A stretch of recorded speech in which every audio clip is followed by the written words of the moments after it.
Welcome to Game Crunch, your weekly video game podcast. My name is Mike Anastasia. With me today we have Brandon. Hello. We're here talking about games and things. Yes. What's on the agenda today? I don't know. Could be anything. Yeah. Same things. Same thing. Did I delete that list? Did you just type it right back in there?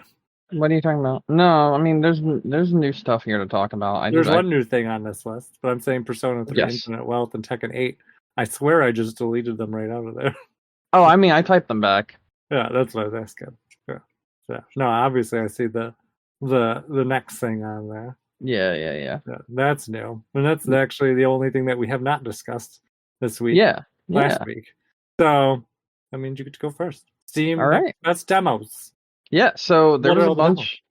there were a bunch of demos that were included this week in Steam Next Fest. Next Fest is something that happens every few months on Steam I remember where you they talking put about up. this a couple months ago. It sounded really Yeah, cool. yeah, exactly. Yeah, they put up some more new demos, and I played some. So I'm gonna give you a list of a few of the ones I played and then talk about them. Okay. So now two of them that I spent probably the most time on come out very, very soon, and Uh-huh. one actually came out today. Oh, But I'm still gonna talk about it. okay. All right, so first and foremost, I played a game that was called Ultros. It was a demo called Ultros. This game is very interesting. It's been shown off during one of Sony's State of Plays. It's a very colorful and abstract Metroidvania kind of game. And it's very different from many other kinds of what's the word I'm looking for? Like Metroidvania games. So, when you're playing those kind of games, you normally like level up via like, getting new weapons, finding new gear, this, that, and the other. This game's a little bit different. So Mhm. every enemy you come up against in this game, when you kill them, they drop their body parts. Okay. And you eat their body parts to level yourself up, but you also eat their body parts to heal yourself as well. So it's sort of a little risk and reward kind of thing there, where it's like, do I eat these right now to level myself up? Uh-huh. And different body parts give you different like level up things. So like there's like four different types. There's like a blue, purple, a green, and like some other color. I don't remember what the last one is. But anyway, it doesn't matter. Each one of them does, probably red. Each one of them does a different thing, and in order to like unlock new abilities and things, you have to have a certain amount of that color. And it's very weird, like incredibly weird. And on top of all of that, the way you get better like body parts when you kill an enemy is by killing them in different ways. So like you can't just like continuously hit the X and Y button. Sometimes you need to like um not be just what's the word I'm looking for? Like sometimes you need to like make an enemy hit the other enemy and kill it that way, or you need to like first be able to dodge the enemy and then like perfect parry its attack and that sort of thing back at it.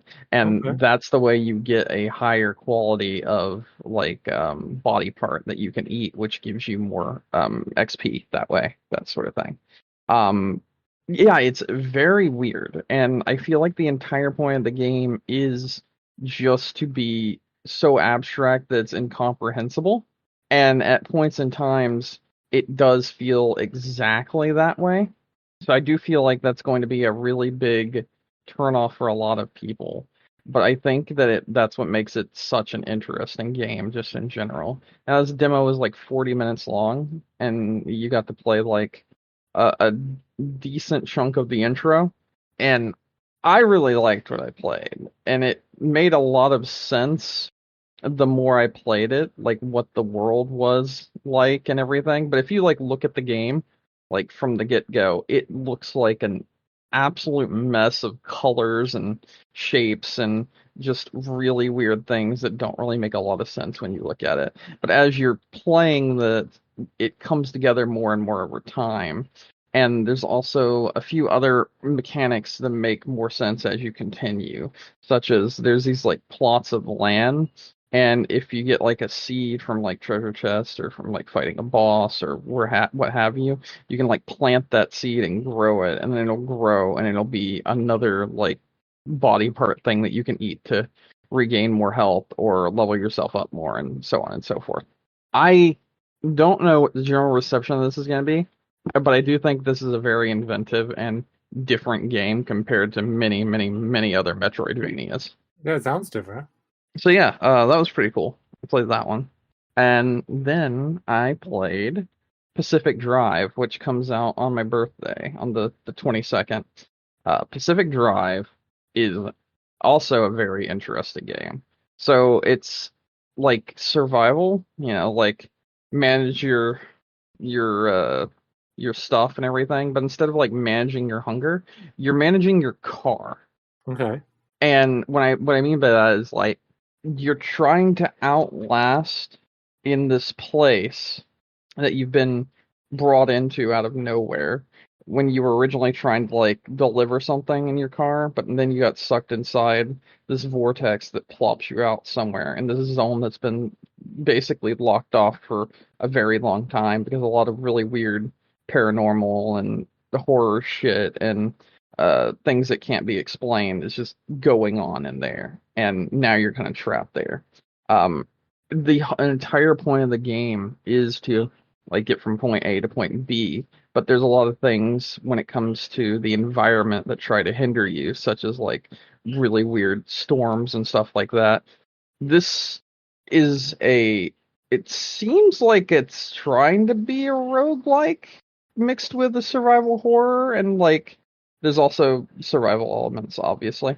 But like yeah, when you get like damaged by like debris or other things, like the wheel of your car can like fall off and this, that, and the other, and you'll have to like go out and adventure into the open world and find pieces of things and like rip them apart and tear them down so that you can then take it and restructure it and rebuild your car and make it better than what it was before. It's very much a game that's like a huge vibe. It's super relaxing, but also very like intimidating and kind of freaky. So like the like driving portion and everything when it's happening is really cool, but as other things continue to happen to you, Hmm. and as the environment tries to essentially just fucking kill you, it Uh-huh. gets really, really stressful. And Okay. like it's very alien because you've never been in this kind of place and you're learning the rules of what this place is like as you go along. And it can be kind of like it's not scary, but it's got that sense of like it'll instill that fear in you, like the fear of the unknown, like you don't know what you're going into next, that sort of thing, if that makes any sense. And you kind of have to adapt on the fly and continuously find parts and stuff to break down to help rebuild your car and help make it better so you can get further along and find shelter and this, that, and the other. And it's super cool. Very, very imaginative game as well, because I don't think I've ever seen a survival horror and survival game in general where the main theme of around it is driving Yeah. and managing your vehicle. And I think that's just like a really interesting idea. Yeah, I think so too. Definitely unique. I'm gonna give it a little bit of standout. Yeah, so yeah, this one's gonna be on, same with the Ultras, this one's gonna both be on PC and PS5, I believe, launching day and date. Ultros is also PS4. Oh, it's PS4. Okay. Hmm. But yeah, Ultros looks really sick, by the way. it is awesome. It's Hmm. I love the fact that Ultros is like a game where it doesn't tell you anything and you just kind of learn about the entire world and what you're doing as you're going along. And I love the fact that Pacific Drive is the exact same way. So, yeah, I super enjoyed both of these games, and then I probably gonna end up buying both of them also. Although I would say, like, I can like at least somewhat understand Ultros from the trailer. Like Hmm. this one, I'm just kind of like, I would not know what genre of game it is based on the trailer. The Pacific Drive game. Yeah. Yeah, no, it's more about the world of Ultros that's supposed to be incomprehensible, and like the general way you do things. It's supposed to be like confusing, but in a way that slowly kind of pulls back the curtain as you continue to play Ultras, and you'd learn more about it. So yeah, it's not so much about the game itself that's supposed to be confusing. It's about the environment and that sort of thing. Pacific Drive is just something completely new and different, and I kind of love it. Yeah. So moving on, these are my top three, by the way. I probably would put, I kind of want to put Ultras at number one, but I love Pacific Drive. But anyway, next, Mullet Mad Jack. This game was also very, very cool. I love It's the art style in this one too. Yeah, it's very like 90s anime slash cartoon aesthetic, and it's Yeah. got a really interesting like kind of uh I don't know, I guess gameplay mechanic. So Okay. you're essentially trying to save this princess who is a giant influencer.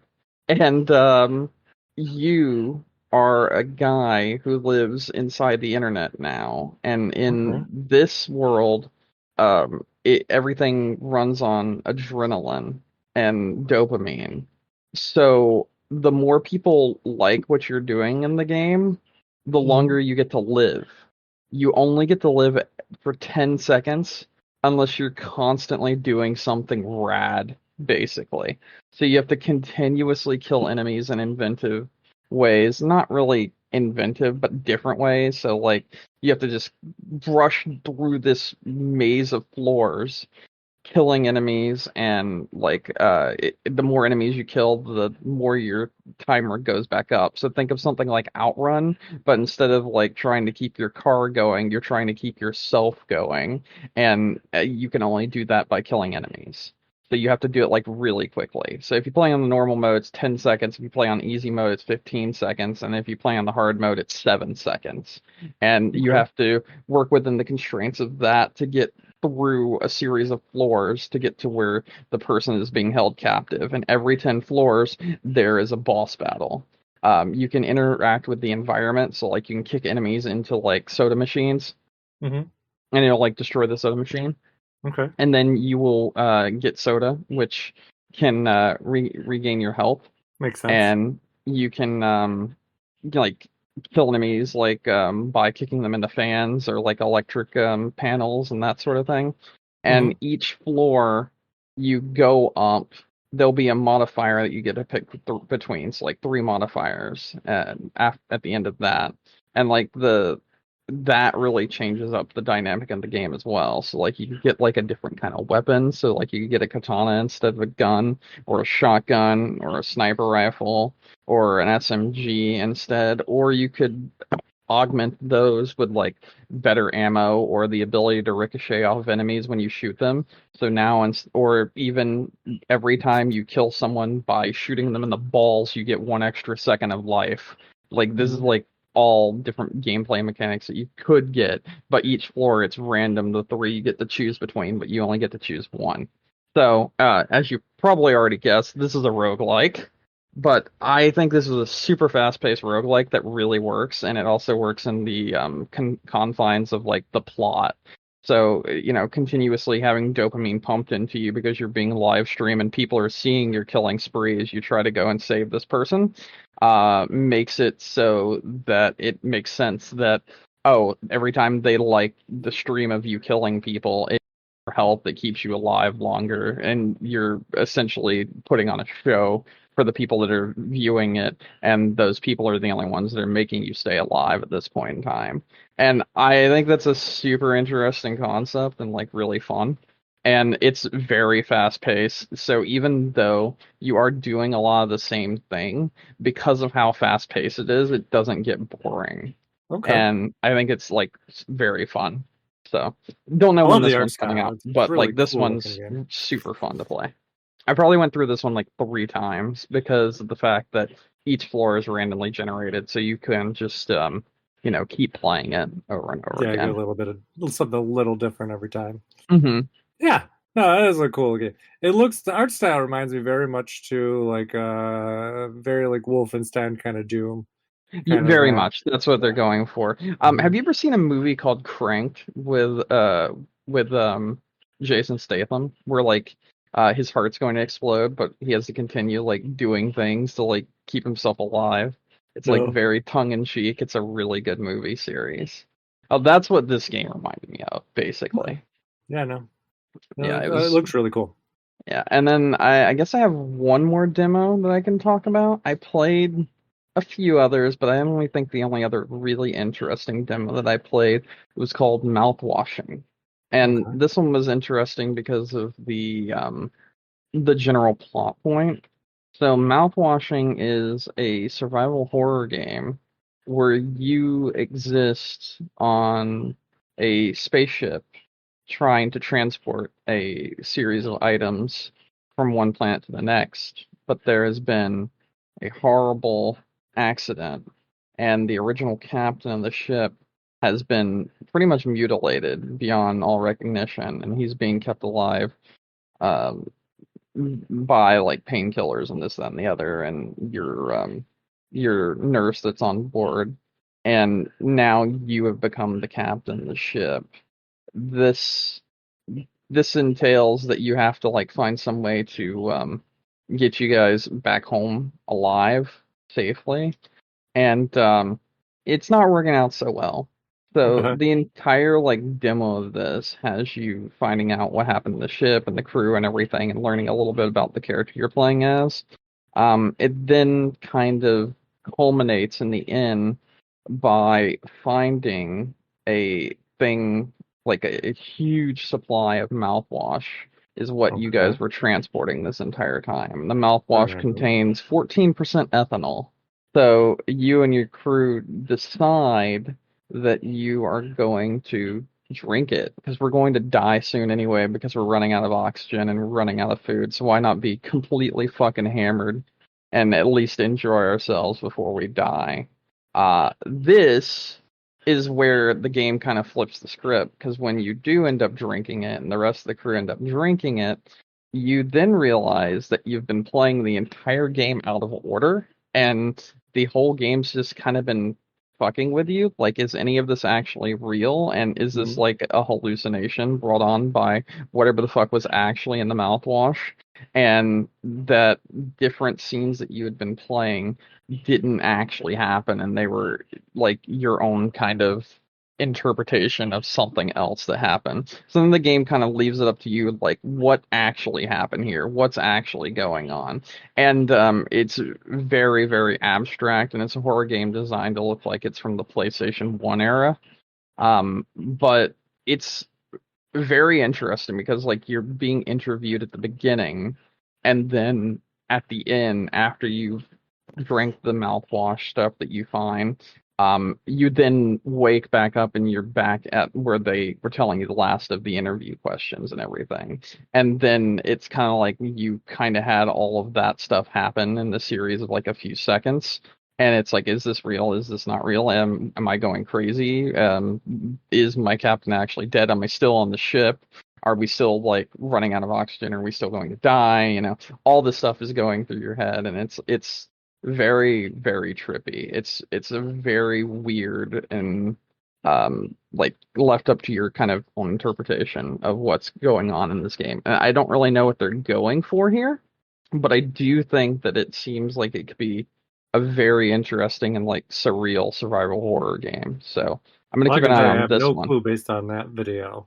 Yeah, So, that video was one of the like okay, so I'm guessing you watched the thing where they're looking through the video on the like TV and everything. yeah, whichever one you just linked to. So when you're watching that video, this isn't what it shows. But you do watch that TV and it shows like a different series of cartoons, and each one of them has something to do with what's kind of been going on with you and the crew. Okay. And the last one ends up being a commercial for the mouthwash that you just drank. And then that's when you wake back up and you're back at the interview where the entire game just started. And that interview was where you were being interviewed to find out if you were qualified to even be part of this ship program and do this sort of job. And that gets decided, and then you get sent packing onto the ship, and then all the horrible things start happening. But Okay. it's like, okay, but did that actually happen? And that's kind of where the game leaves you, more or less. Like, am I like dreaming? Is any of this real? Am I hallucinating? What's going on? And there's like another element where you're talking with your captain who is woke back up after the horrible accident of basically becoming a potato, and you're having a birthday party with him, and you have to cut the cake, and you go through the absolutely destroyed ship that's covered in empty mouthwash bottles, and you get a axe, and you come back all the way to the table, and the cake has been replaced with the captain. He's now on the floor, and you have to chop him up with the axe and then start eating him. And it's like a series of really weird events that are out of order and are very like surreal and odd. In it's like, okay, am I actually going through any of this stuff? Did any of this stuff ever happen? Am I hallucinating? What's real and what's not? And I think that element's like super cool because like you might just be having like a normal conversation and slowly it starts becoming more and more deteriorated until it's something just unrecognizable from what it was before. And I thought it was pretty cool. I thought it was really interesting, but I also didn't exactly know what was going on, but I think that was the point they were going for. And I also think they're trying to like keep a lot like kind of close to the chest to not spoil anything about this game just in general. Yeah. And I think I can appreciate that because it did hook me. By the end of it, I was like, okay, well, I want to know where this is going. But I also, by the end of it, was so confused, even more so than I was when I first started it. So, yeah, I mean, this. what you're describing and what I saw from that trailer Mhm. screams to me that that demo might not even be like representative of the story, just kind of their general concept for the game too. And that's entirely possible as well. But yeah, Yeah, interesting.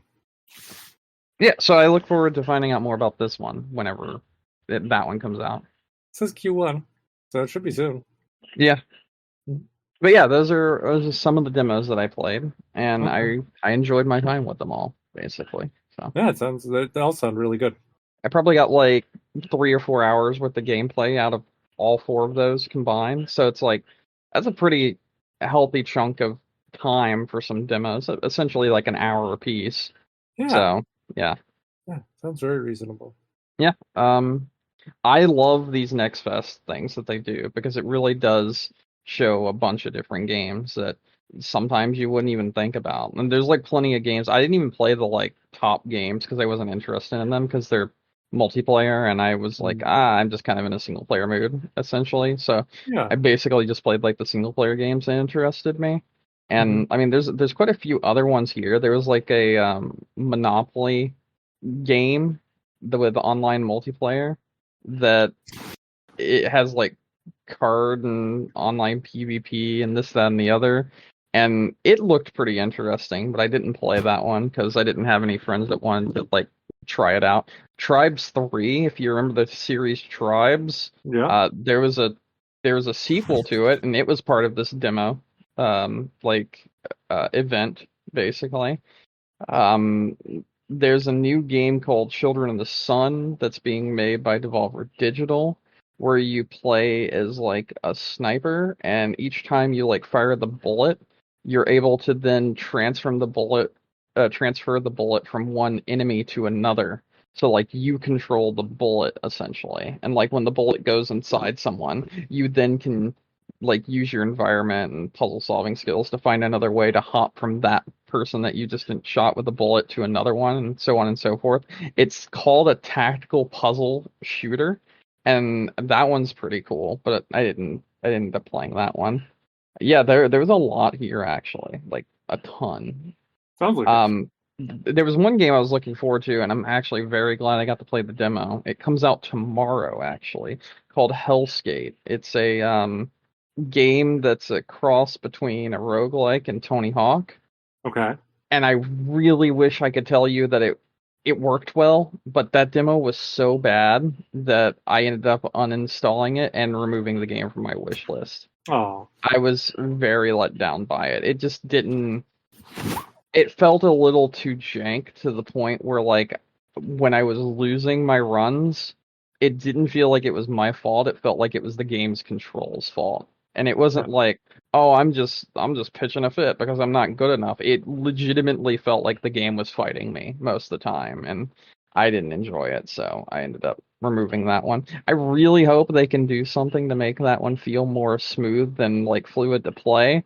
But because right now it's really not, and it kind of lost my attention because of that. So it's a little bit of a double-edged sword. You could put out a bad demo potentially and show off something where people are like, okay, well now I'm not interested in this game, and Yeah. that did happen for me. And it's So. always why, some demos have been, well, at least that was excuse they always gave, why demos were not as frequent in the past because Mhm.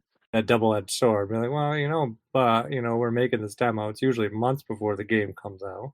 And the problem is Um, that one comes out tomorrow. yeah. So. But still, even then, it's not like it's very likely that they Mhm. didn't finish the game and then make the demo. The demo was probably made while they were finishing the game. You're So, correct. Yeah, it yeah. makes sense. Mhm. Yeah, so there's always some room.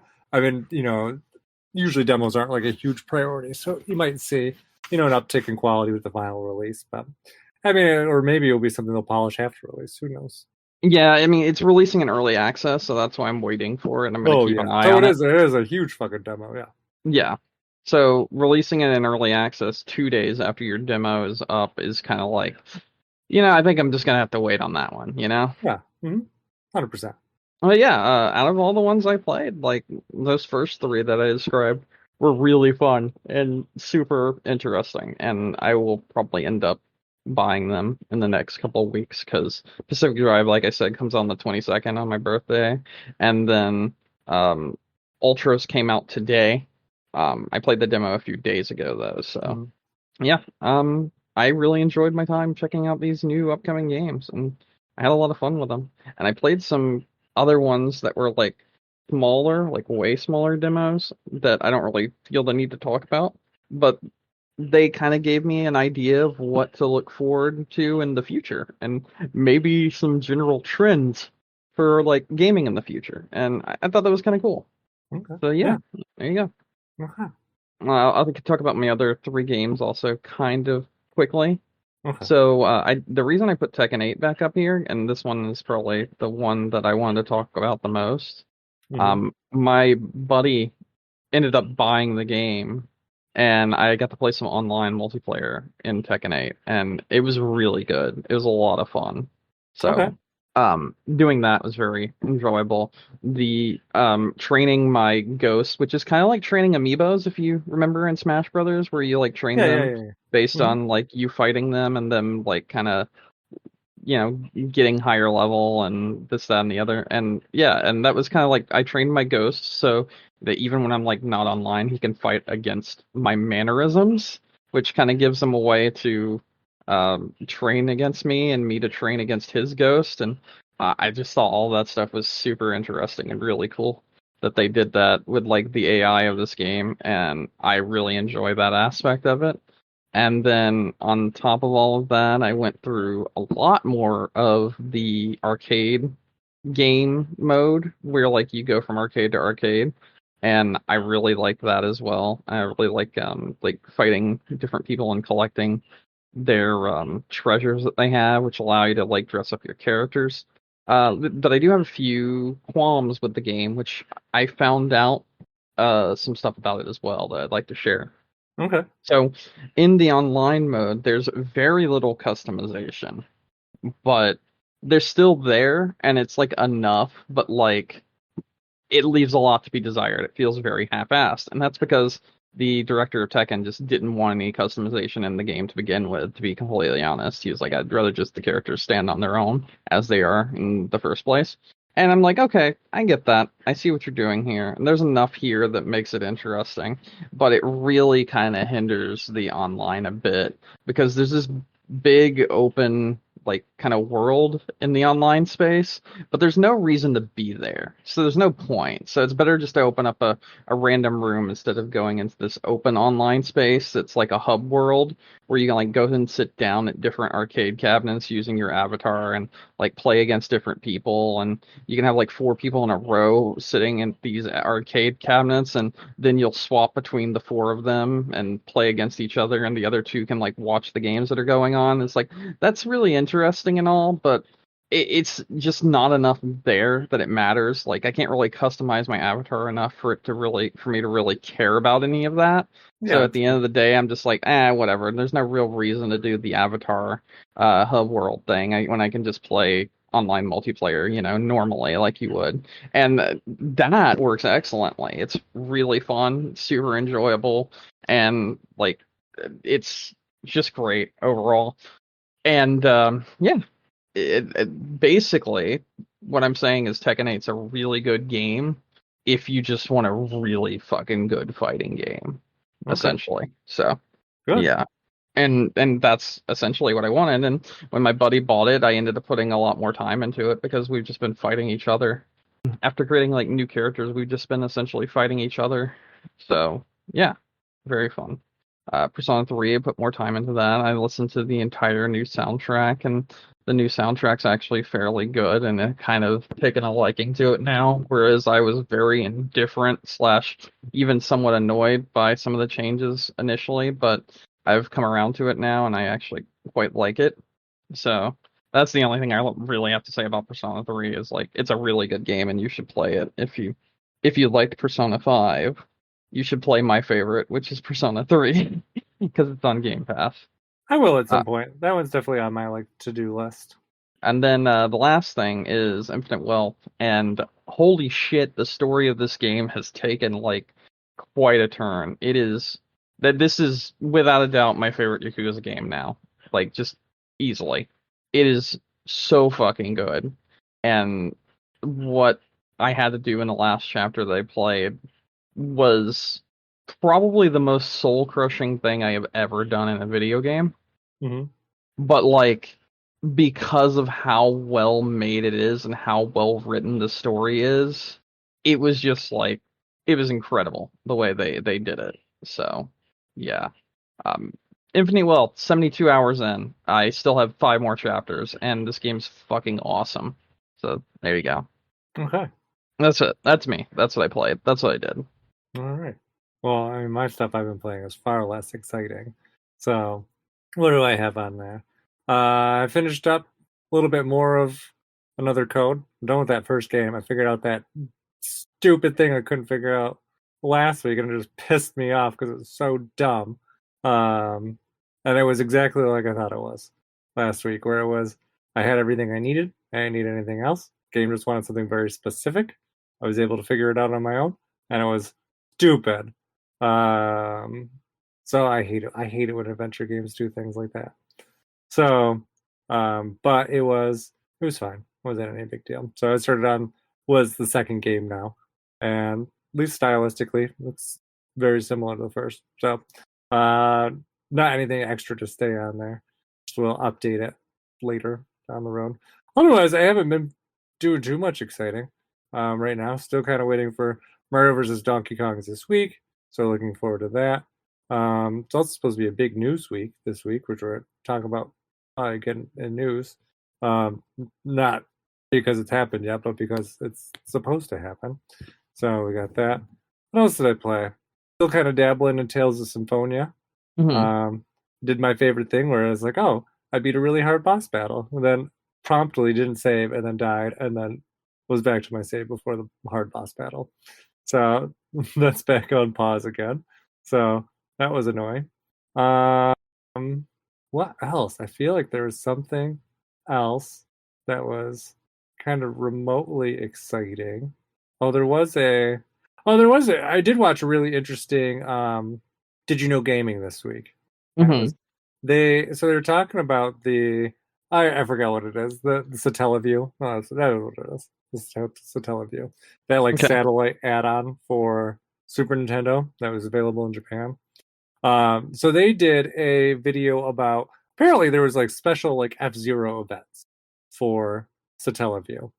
Um, so the way this Satellaview worked was they had a cartridge and then you stick that in along with like a memory chip and then that would connect to the satellite service and you could like download um, certain games that were on the service during that time. Some let you just kind of play them through the service for like a period of time, and some let you like download them to play for like a longer period of time.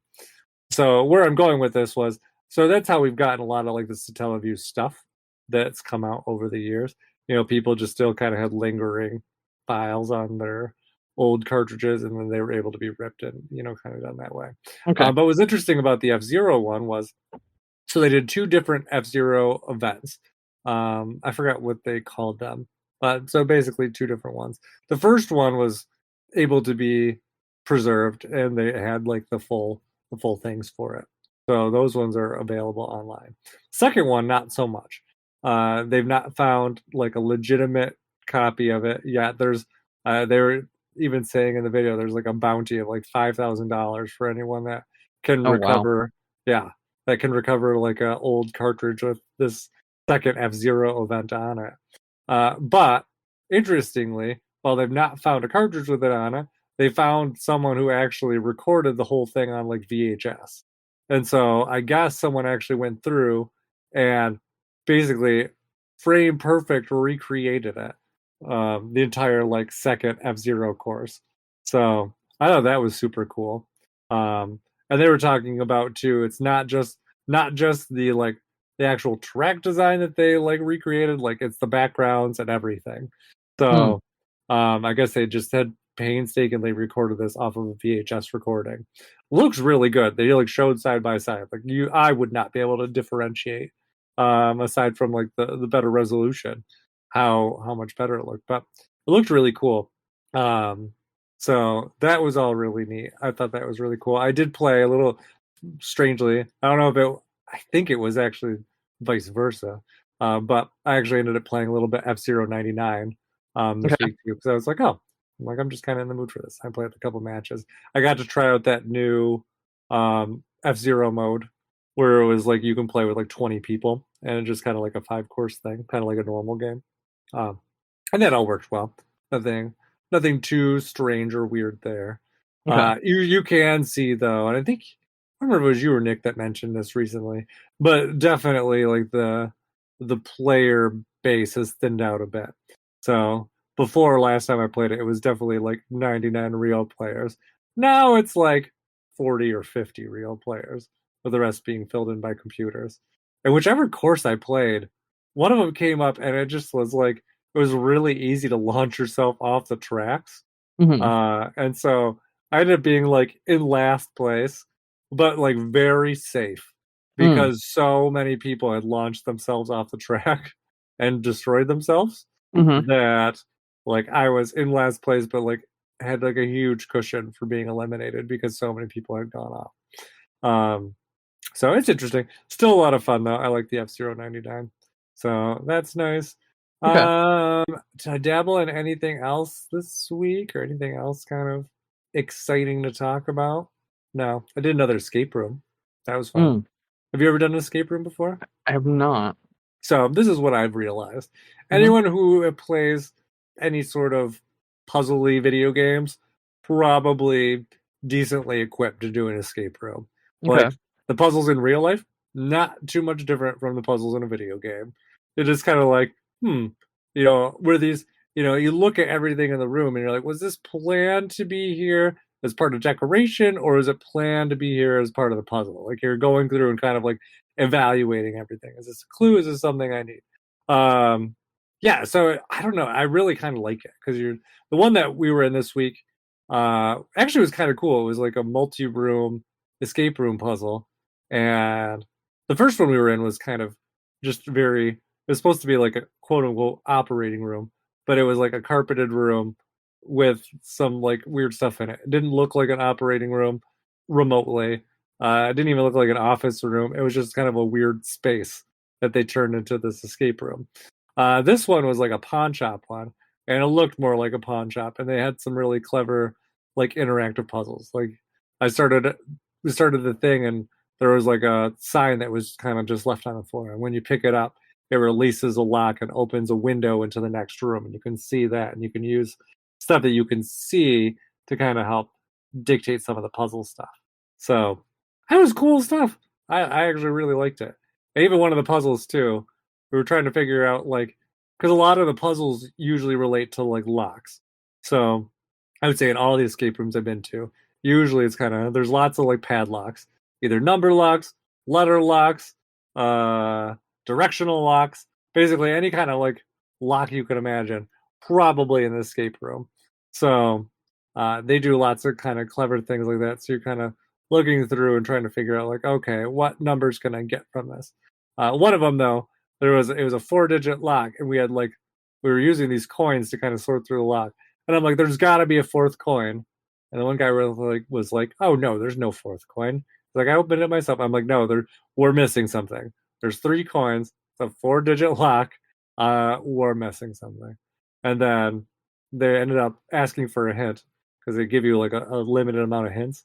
And the guy's like, you're gonna not be happy about this, but there's a 4th coin. I was like, I knew it. And we looked, it was on the floor. It was like the size of your like pinky nail. And I'm like, I told you. So, but it's all, I don't know, it's all super cool. It's a really neat experience. We ended up getting through this one too. So I don't know. We did another one that was like 80s themed, and it had like Indiana Jones, and it had like a sarcophagus, and then you had like it had like a secret way to open it. It was neat. So if you've never done an escape room before, I do recommend it. There's a lot in our area. They seem to be popping up. We were looking, there's like 6 of them now. And they all have like kind of like wildly different ones. One of the ones I just found in our area, we might do next time we want to do one. Had some like real neat kind of like story. Like one of them's like you're leaving a bar and then you're kidnapped and you wake up like tied in a basement and you got to figure your way out. And I was like, oh, that sounds really creepy and cool. So, yeah, if you ever have a chance, I think you would like it. And I think you would probably do really well with it. Because like I said, it feels very much like a real life video game. Very kind of Resident Evil-ish, kind of like, you know, the old school ones where you're like, oh, I got all these weird keys and I don't know what to do with all this information. And then you're like, okay, well, this goes here and this goes there and this is for this and this is for this. And rearrange these pictures and do that. So yeah, it's all very neat. All right, so that's that. Do I have anything else? Anything else exciting this week? No, I don't think so. We move on to news. Yeah. Okay. News is pretty much a recap of last week, but we'll go over it. So we'll start with Xbox first. So all the rumors this week, I don't know if you've been seeing it, they've all kind of like shifted again. Yeah. We were wrong. Well, not necessarily. I think my theory is probably still pretty close. I think that the rest of this gen, they're going to be pretty open to putting out titles on other systems, especially stuff that may not have necessarily gotten traction on their own right away, but kind of just help build that user base. So, but the rumors are basically like, oh, no. They're like, not everything's probably going to other platforms, but some things are definitely going to other platforms. And also nice, Phil Spencer came out and definitively said, like, yes, we are making another system. So like that is there. We also know now too that the next system is going to be developed by the Surface team. So that is being handled by that team now. So we know that Microsoft is still set to have a formal kind of like update to the general public about what their plans are later this week, supposedly on Thursday. But in the meantime, Phil Spencer has come and addressed the Xbox team and basically has been like, all right, everyone calm down. You know, we're not going anywhere yet. So we're just but we are making some changes. So that is kind of where it is. And I still kind of think, like I said, I think it's probably going to be more like kind of what I thought. They're going to put some of their Xbox titles on other platforms, kind of recoup some money, kind of wait out the rest of this gen, do another console for sure. And then we'll kind of see where it is. But it sounds like things that were rumored to be like, oh, you know, Starfield and Halo and Gears and, you know, all these big titles going to other platforms. That doesn't seem to be the case. It seems like it's going to be more like smaller titles that, you know, Xbox definitely is proud of, but probably have not hit the wider audience that they should have. So Hi-Fi Rush is one of them. Sea of Thieves definitely seems like those are both titles that seem to be kind of locked in there. They are saying that the rumors are saying there's a third title that might be a bit unexpected. in there, and it sounds like it might be that game that I asked you about last week that I had not heard about before. I can't think of the name now. It was that Obsidian game. Begins with a P. Oh shit. Hold on. I want to call it Pestilence, but I know it's not what it is. No. Why am I even trying? I just open up the Xbox app. Hold on a second. Pentiment. Yes. Yes. That was the latest rumor that I've heard for that other title going to another system. Makes total sense too. Just it really falls in kind of those games that I was just describing it. Kind of a niche, smaller Xbox title. From one of their developers that got really good reviews, but just didn't seem to hit a wider audience. So that one actually makes perfect sense, kind of with that in mind. So that seems to be kind of more where Xbox is heading. But we'll find out for sure later this week. We should be able to, well, probably likely by the time you hear this, you will know the answer. But this is our speculation. So you'll be able to tell us how good we are, how close. Do you have any more thoughts on the Xbox stuff? I do. I do. I still think my guess is probably going to be what's going on. I think it's just essentially going to be Game Pass or xCloud on other consoles, and this whole thing's going to end up being a gigantic nothing burger, and it's going to be really funny watching the fallout. Yeah, I think that this is going to be. I think whatever Microsoft announces is not going to be nearly as earth-shattering as people thought it was. Yeah, like this was literally like Chicken Little. Like the sky is falling, we're all doomed, and now it's just kind of like, no, it's like it's business as usual. Like from what it sounds like, this is just literally business as usual. Like Microsoft has had no problem putting some of their own exclusive titles on other platforms before. Not anything new. They're not going balls to the wall and everything's going there. It's just very select cultivated titles. So be interesting with Game Pass. There was another reason I thought of the other day why Game Pass on other platforms is less likely as well. And I don't remember if I said it last week or not. This was a recent revelation of mine. But it really has to do with the fact, like, if they do Game Pass on another platform, let's just kind of rethink things through again. I think that they would have to, like, I think Game Pass on other platforms would be like scaled down dramatically. Like they wouldn't be able. I don't think they would release like the full onslaught of Game Pass on other platforms. I think no, it'd be a new tier, and that's why the leak happened that said Microsoft Game Pass. Yeah, I think it'd be like a very tailored list. Yeah. And yeah, that's what I'm talking about. I agree with you here. I'm just saying, like, I do think that it'll be the list that people like would like some of the games we were just talking about. Yeah. That's how they play those games. Like, you don't have the option to buy them. You just play them through that service. That's what I think is going to happen. Yeah, but I think the other thing is, though, too, it's like the problem is it's the overlap, and I think that's the issue. So I think that, like, for example, like, let's say Game Pass came to, let's just use PlayStation as example because they're kind of more on par power wise. You're not going to see all the Yakuza titles on there. You're not going to see Persona titles on there. You're not going to see. I can't see Sony accepting Game Pass on their platform if this was even in the ballpark. I'm just saying that was kind of. There's lots of reasons why Sony may not accept it, but this is another one that I thought of the other day. But I can't see them being like, oh yeah, let's put out another platform that allows you to play these games that are already available on our store while losing that huge cut of money, like income. Because it'd be like, because you think about it, like Sony could legitimately get, say a 30% cut of a Persona game or a 30% a cut of a Yakuza game, and at full or probably a reasonable price. Whereas with Game Pass, even if Sony like let it in, just as it is, and even if they were taking like a 30% cut of that subscription fee, that's a huge difference in income versus, like a retail game or even a retail game on sale. You know what I'm saying? Does that make sense? Yeah.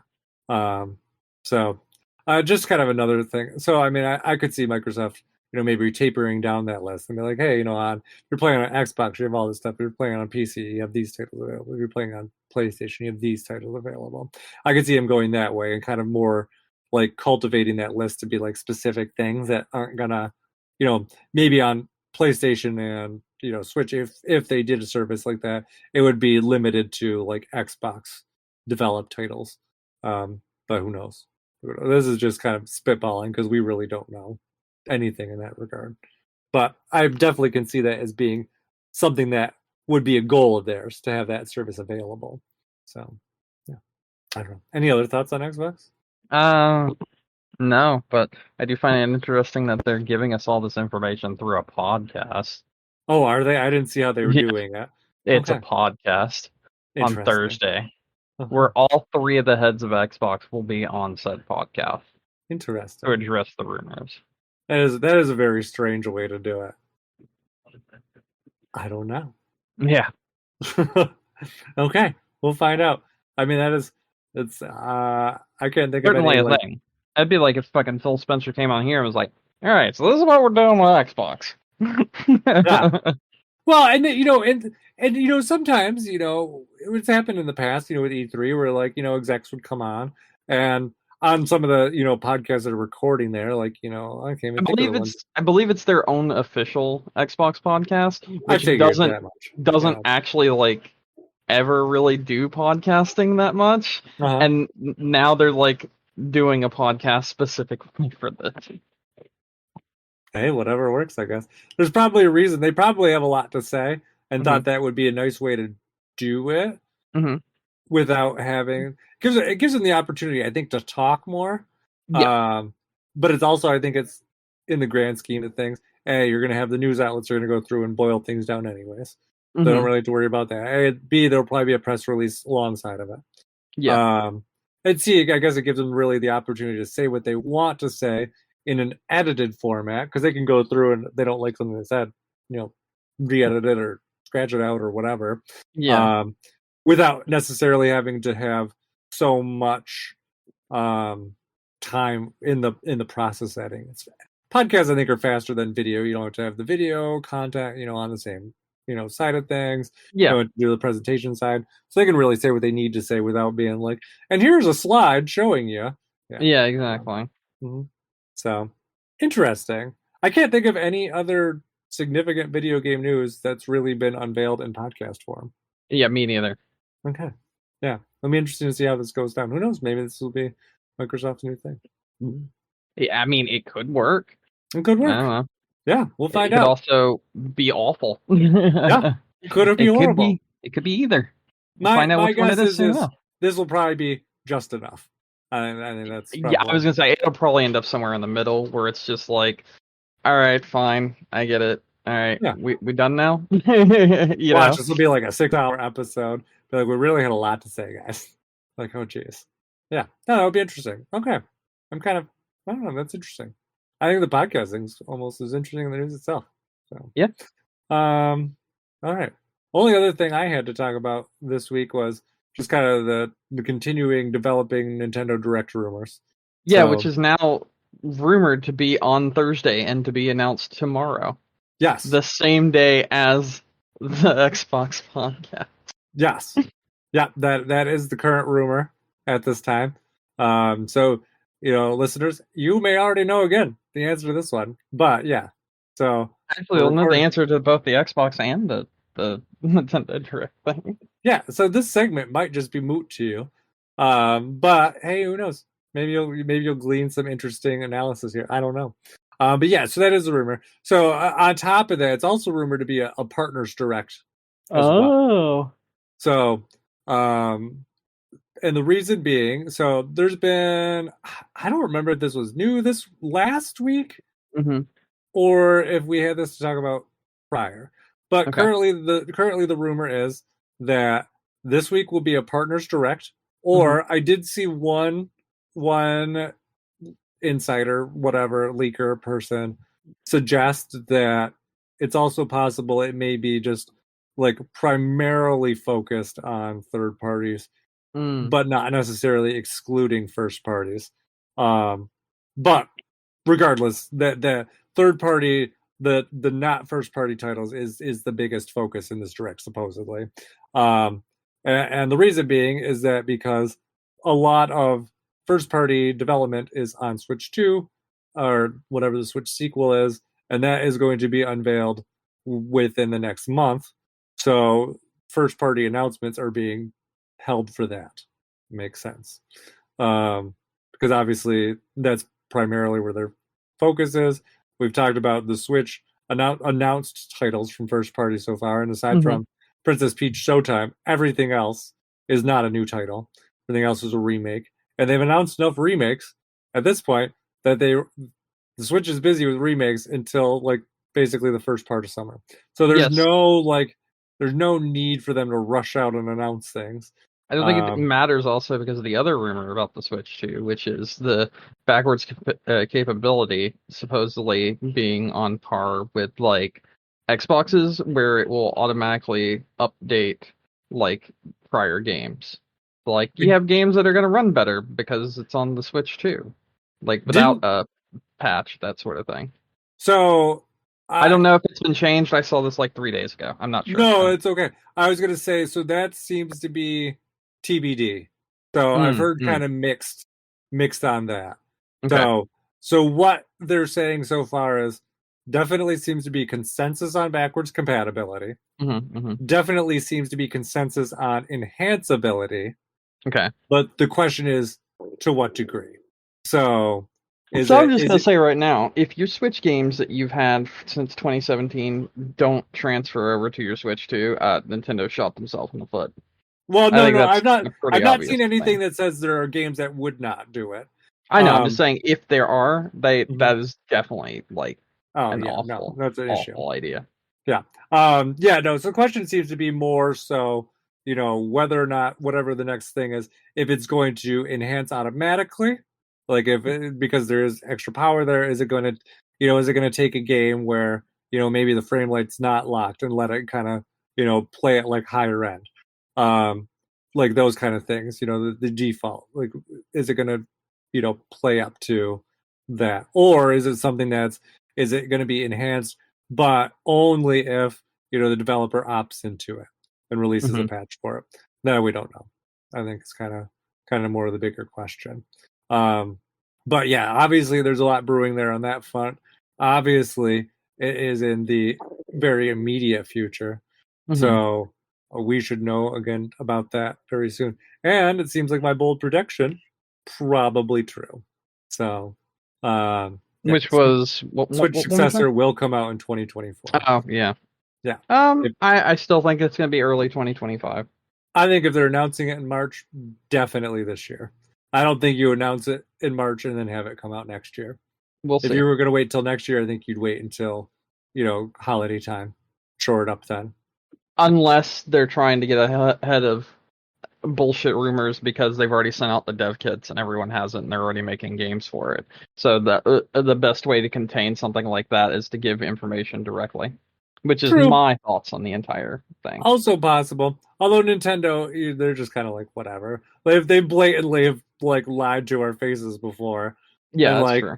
I don't know. I've brought up this excuse this example a million times, but I think it's just kind of the most like telltale, like just like Nintendo will lie to your face kind of thing. Where it's it was the Nintendo 3DS XL, and like it was very strongly rumored. I think it was even to the point where like there was like factory information, like they knew the screen size, accessories were being made. E3 had just happened. They didn't announce it, and one of I think it was IGN or someone like just directly asked Miyamoto, "Hey, are you making a 3DS XL?" And he's like, "Nope." He's like, "That'd be a cool idea, make it a large one, but no, we're definitely not doing that. Not at all. Not a chance." And 1 week later, I unveiled it. 1 week. That's hilarious. Yeah, and it was like he literally just straight up was like, "No, we're not doing that." and then full unveil a week later, and I think it came out in like September or October, like within like 3 months. That's hilarious. Yeah, so definitely not out of Nintendo's wheelhouse to just kind of like let things go way too long and just deny. Yeah. Like they don't seem to get they don't really seem.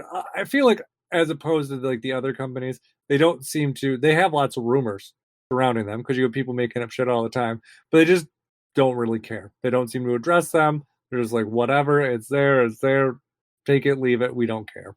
Um, so yeah, it'll be interesting to see how this all shakes down as well. I'm kind of I'm kind of interested too if this ends up, you know, even with direct, even if it ends up being just kind of more of a partners direct. Yeah. Um, you know, Nintendo recently has been, shopping around some IP stuff, so you might even still get some, Nintendo IP just from other developers. Who knows? It'd be interesting to see. So, and I could definitely see there's certain kind of franchises that I could totally see Nintendo shopping around now and not caring at all, like F-Zero, things like that. Oh God, why you gotta do that? I mean, F-Zero honestly is a title that really Nintendo should not have in their possession anymore. I don't mean like as an IP, but I mean like literally, they've done great things with it with other companies. Like let other companies work on it. Like they don't seem to. Same thing with Star Fox. You don't seem too interested in kind of developing this IP. Yeah. There's lots of great third parties that have shown interest in doing it and really have kind of like the base of work already done. Let them do it. Let them do another Yeah. Star Fox. Let them do an F-Zero. Like those are games that'd be great for them. What's that other game? Star Tropics. Also be a great game to let someone else go That's a good crazy with. game. Yeah. Yeah. So Yeah, you're yeah. right. So it'll be interesting to see. What ends up coming down. I think news wise, that's kind of most of the excitement though Yeah, that I I saw. think that's it. I think that's pretty much it. You didn't try the Final Fantasy demo this week? I did not. I had some stuff come up, so I barely played that much. That's why I mostly talked about demos and some of the little bits of games that I played. Is it a demo that lets you like carry over progress, or is it just kind of like a demo? I think it is one that lets you carry over progress, either that or unlock something for you in the main game. I don't know which Okay. one it is. Sad to say, because I feel like if you're going to release a demo 2 weeks before a game comes out with something like Final Fantasy, Yeah. if it's not a game that carries over your progress, like, hey, let's start the game and get things moving, like, then I almost kind of, what's the point? No, I agree. I agree. But I do think that they so I one of the reasons I haven't been in a big hurry to play it is because they released part of the demo right now. Mm-hmm. There's two parts to the demo. There's The two. first part is all that they released. The second part comes later, and I was expecting it to be sometime this week, essentially. And I'm not sure if that's what they're doing, but yeah. So yeah, there's the open world part and there's the story part. The story part is the only part we have so far. Okay. The open world part releases at some other point in time before the official game, but we're not sure when yet. Okay. So that's just weird, in my opinion. Yeah, that is very strange. I don't really know what they're doing there. Yeah. Um, I'm just kind of like looking at it and see. Okay, so apparently any progress you do make in the chapter will be available in the full game. Okay. For that first piece of the demo. For the second one, that section that's the open world part, Yeah. you can explore, but there's no progress to carry over. Okay. Oh, yeah, the second part actually has a date. It'll be on the 21st. So the second part of the demo will release on the 21st. Okay. So not too long. So I'm probably just going to wait till the 21st and play it. Well, at that point, you might as well just wait for the full game. No. Okay. Yeah, you know what? I'll probably just play it today. I'm saying all this, but I'll probably end up playing it today. Yeah. I'm trying not to spoil it for Katie because she hasn't played the first remake. Why don't you guys just play the first one? Well, we're trying to, but stuff keeps coming up. Nah, that's fair. That does happen too. Mm-hmm. So, all right. What else do you want to talk about today? I don't really have anything else to talk about. Do you? No. I do not. I think we're good then, don't you? Okay. Yeah. Let's wrap up. I'm good then. Let's go. Well, thank you everyone for listening to us tonight. Don't forget you can find us on iTunes, Stitcher, Amazon, YouTube, wherever you get your podcasts. Also, we have the website game-crunch.com with all of our old episodes. If you want to reach out to us, you can email us at gamecrunchcast@gmail.com. Brandon, Yep. any final thoughts? No. If you can, whenever you're able to, play Pacific Drive. That game is something else. Yeah, that one looks honestly all three of those kind of ones that you were really excited for. I think all of them look like they could be pretty cool games. But I'll definitely end up talking about Pacific Drive and Ultros in the future. I mean, there's also another game that I really want to get, but I haven't gotten yet, and that's Helldivers 2. I've heard nothing but good things about Helldivers 2, and I really want to play that one. So I'm hoping to pick that up in the near future as well. So okay. Yeah, apparently it's a smash hit right now. Yeah, I heard people talking about that. Yeah, on the internet not that long ago. That was pretty good. Yep. So I'm excited for that one too. But we'll talk about those when I get there. Yeah, it looks like all those games, at least. What was it? Two of them, Pacific Drive and Ultros, are both coming to PlayStation 5 as well. I already knew Pacific Drive was because they had a but no, I knew both of them were. I think I actually mentioned that because they were in a state of play. Both yeah, of them were. Ultros we talked about. Mm-hmm. I looked at that one earlier, and that one it's PS5 and PS4. It looks like Pacific Drive is just PS5 and PC. Okay. It looks like the other two at least have only been announced for PC so far. So yeah, that's understandable. The other two are very PC specific kind of games. Yeah. All right. I hope they come somewhere else because they were really fun. So I'll keep you updated on those for the future. Yeah, they sell well. I'm sure they will. So it seems to be usually how it goes. You get a niche indie game, sells very well, makes a big splash, then all of a sudden it's on everything. I do think that Mullet Mad Jack might end up becoming like one of those genres, kind of like the card game RPG genre, like the survivor genre. I think it'll become like its own game genre because it definitely has something there that's very different from other genres, and it's very fun. Okay, yeah, I can see that. All right. Well, that said, my name's Mike Anastasia. You can find me online, Clash of Penguin there, or on your favorite gaming console. And until next week, game on. Game on.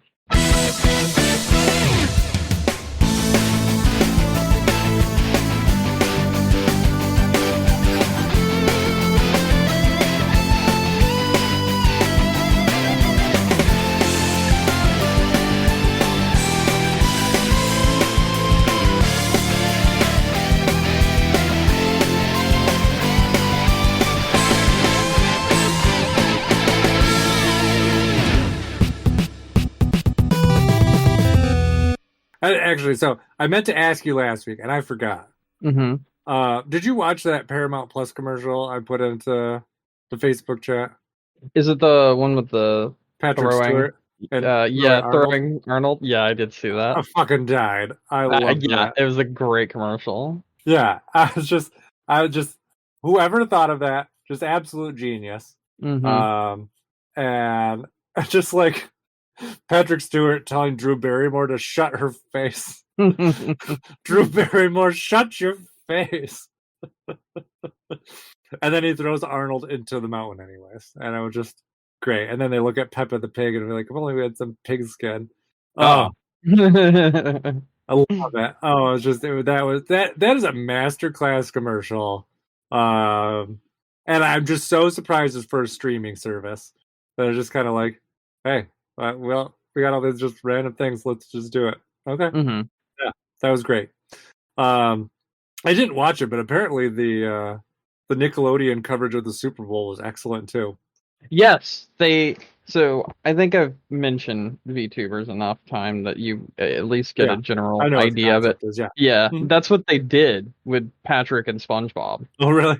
They had them as like VTuber commentators over the Super Bowl, but it was like the actual people that played Patrick it was the real voice actors. Yeah, they had them being captured in real time, but then instead of having them there, they have character models of Patrick and SpongeBob doing it.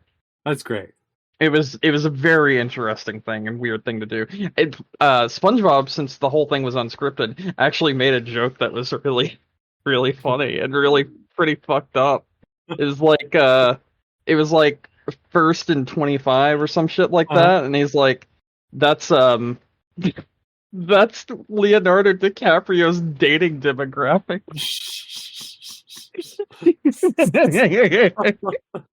Oh, that's excellent. And he did that in SpongeBob's voice, and it was fucking hilarious. That is really funny. Oh man, yeah. I mean, I'm not a big sports person, so I didn't really watch any of it, anyways. I But didn't either. I've only seen the clips that people uploaded online, which I've read so many just kind of like anecdotal things where people be like, "Yeah, we accidentally switched over to the Nickelodeon one, and everyone liked it better, so we just stayed there."